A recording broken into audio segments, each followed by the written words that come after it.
বন্ধু তুমি কিভাবে তোমার ফেসবুকের ভিডিও তোমার গ্যালারিতে সেভ করবে, তার জন্য বন্ধু ভিডিওটা তোমাকে শেষ পর্যন্ত দেখতে হবে। বন্ধু তুমি প্রথমে কি করবে, যেখানে বন্ধু আমরা ফেসবুকে ভিডিওগুলো দেখতে পাই সেই ইন্টারফেসটায় ক্লিক করবে।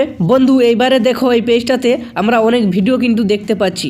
আমি বন্ধু যে কোনো একটা ভিডিও তোমাকে ডাউনলোড করে দেখিয়ে দিচ্ছি। বন্ধু ধরো আমি এই ভিডিওটা ডাউনলোড করব, তার জন্য বন্ধু কি করতে হবে, এই দেখো নিচে শেয়ার লেখা আছে না, এই শেয়ার অপশানটায় ক্লিক করে দেবে। এরপরে বন্ধু তুমি কিন্তু এরকম একটা পেজ পাবে।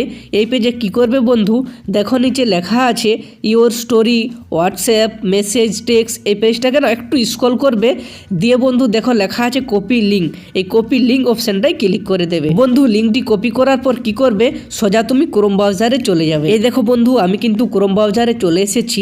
দিয়ে বন্ধু এইখানে সার্চ করবে ফেসবুক ভিডিও ডাউনলোডার। এই দেখো বন্ধু ফেসবুক ভিডিও ডাউনলোড আমি লিখে দিয়েছি।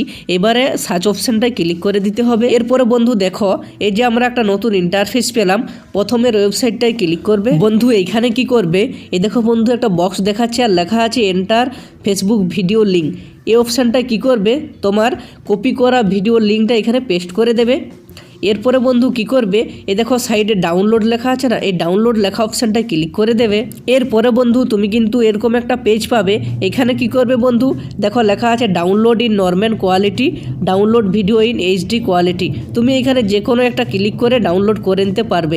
আমি এখানে download video in normal quality এটাতে ক্লিক করে দেখিয়ে দিচ্ছি বন্ধু। এই দেখো বন্ধু ডাউনলোড ফাইল লেখা উঠেছে, এটা কিন্তু আমার ডাউনলোড হচ্ছে। এইভাবে বন্ধু তুমি তোমার ফেসবুকের ভিডিওকে তোমার গ্যালারিতে সরাসরি সেভ করতে পারবে। আর যদি বন্ধু কোনো জায়গায় কোনো সমস্যা হয় প্লিজ একটা কমেন্ট করবে। আর ভিডিওটা ভালো লাগলে অবশ্যই লাইক করে চ্যানেলটিকে সাবস্ক্রাইব করে দেবে।